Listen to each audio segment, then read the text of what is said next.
ketika presiden sendiri yang menjalankan, yang memutuskan pembangunan PLTU ini, maka itu harus dijalankan sama pemerintah daerah, provinsi maupun kabupaten kota.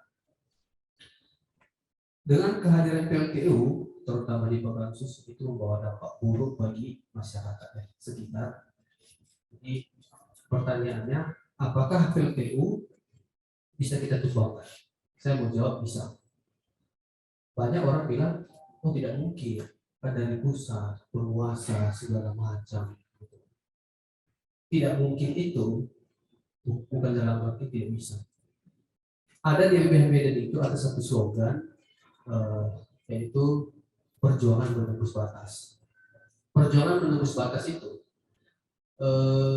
apa yang tidak mungkin, itu kita maksimalkan menjadi mungkin.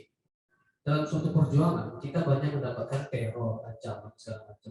Tapi tidak menjadi menyurutkan perjuangan-perjuangan kita. Nah, itulah esensi dari perjuangan menembus batas. Nah, tadi sudah dipaparkan terkait dengan pemateri dari sini diwakili dari salah satu masyarakat dari Bangkalan Susu, di mana terdapat dampak itu ada penyakit ispa ya kan, ispa, ada yang meninggal paru-paru hitam gitu. Nah, saya mengatakan bahwasanya itu adalah suatu perbuatan luar biasa atau sering dikatakan itu extraordinary. Kenapa demikian? Kejahatan luar biasa itu membawa dampak luas, membawa dampak penting terhadap kehidupan manusia.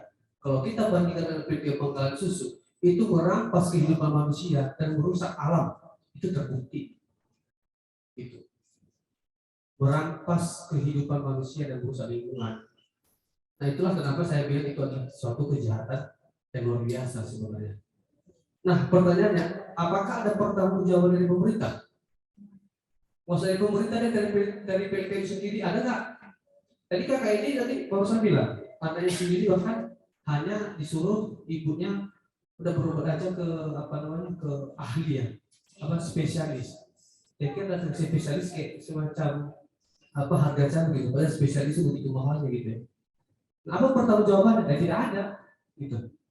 Kalau ada pertanggungjawaban PLTU sekarang ini, kalau ada pertanggungjawaban pemerintah dari kabupaten, kota, dari provinsi, dari pusat, maka kita tidak akan duduk di sini sekarang. Aman? Ada pertanggungjawabannya. Kita berkumpul di sini sekarang itu karena tidak ada pertanggungjawaban lah mereka itu. Itu. Nah, kemarin sempat booming pada tahun 2021 terkait peraturan pemerintah nomor 22 2021 kan, terkait dengan limbah batubara itu dikeluarkan dari bahan beracun dan berbahaya B3. Nah, kita bisa bahkan saya pribadi menduga bahwa pemerintah ini selaku penguasa dan pelaku kejahatan di kalangan masyarakat. Kita tahu sama-sama nih risiko-risiko dari limbah-limbah batubara, dan itu berbahaya dan beracun. Tapi bisa-bisa dia mengatakan itu beracun. Dan itu nggak ada semacam ketika pemerintah membuat peraturan itu tidak ada di semacam pemberitahuan terhadap masyarakat luas terkait dengan di mana tidak beracun kayak gitu. Entah ada asumsi itu enggak. Gitu. Bahkan mirisnya di batu bara itu dibagi-bagi tadi kan terhadap masyarakat ternyata nggak beracun. Mirisnya mereka mau pernyataan. PLTU membagikan limbah itu terhadap masyarakat, dan dari sisi PLTU membuat surat pernyataan. Artinya PLTU sendiri tidak yakin, ya tidak bisa menjamin, tidak bisa memastikan bahwasanya dan limbah batubara dibagikan terhadap masyarakat ini tidak menjamin bahwa nggak beracun. Kalau memang dia bisa menjamin, kenapa harus ada surat pernyataan gitu? Nah itulah semacam akal sebenarnya. Nah, terkait dengan kewajiban pemerintah sebenarnya sudah diatur, sering kita dengar di pasal 28H sebenarnya, bahwasanya setiap manusia itu memperoleh kesejahteraan, lingkungan hidup sehat dan baik, sebaik-baik dan sehat gitu, serta pelayanan masyarakat yang baik.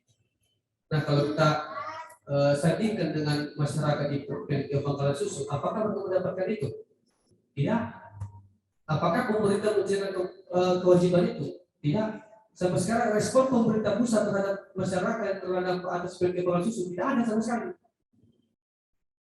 Jadi sama siapa lagi masyarakat ngomong dulu gitu. Gitu. Nah,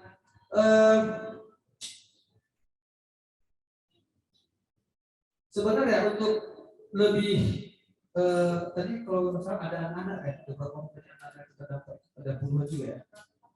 Nah, kata gak ratusan itu kategori anak dari umur 1 tahun rentannya ke 17 tahun. Nah, untuk anak sendiri itu diatur dalam Undang-Undang 39 perlindungan anak juga ada dan Undang-Undang HAM juga ada pasal 62 gitu. Setiap anak memperoleh pelayanan kesehatan baik. Itu anak. Nah, permasalahan ada nggak mendapatkan anak-anak pelayanan kesehatan itu dari pemerintah ataupun pertanggungjawaban PLTU? Tidak ada. Gitu. Nah, kita coba turun lagi ke provinsi atau kabupaten masuk Langkat ya, Kabupaten Langkat. Itu diatur pada peraturan pemerintah terkait tentang dengan kesehatan lingkungan. Itu ada pada pasal 3, itu pemerintah pusat, provinsi, kabupaten kota itu bertanggung jawab menjamin adanya lingkungan yang sehat untuk mencapai kesehatan yang setinggi-tingginya.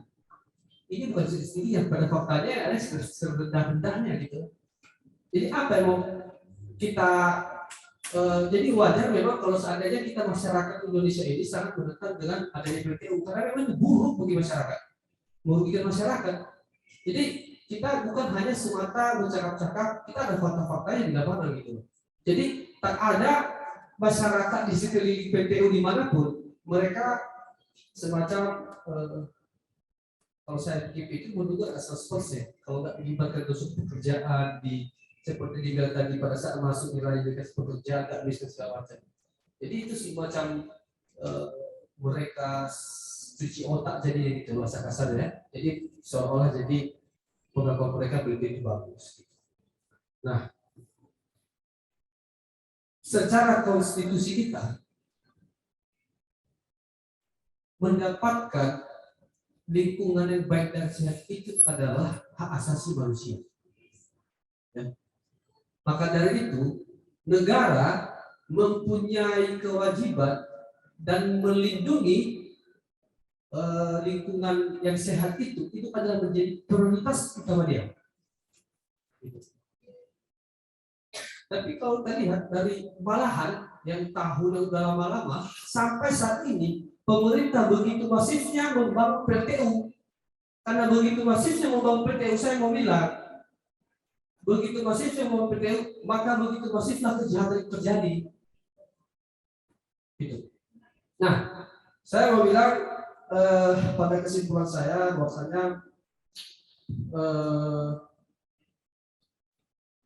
ketika PLTU berdiri sampai kapanpun maka kejahatan akan tetap terjadi.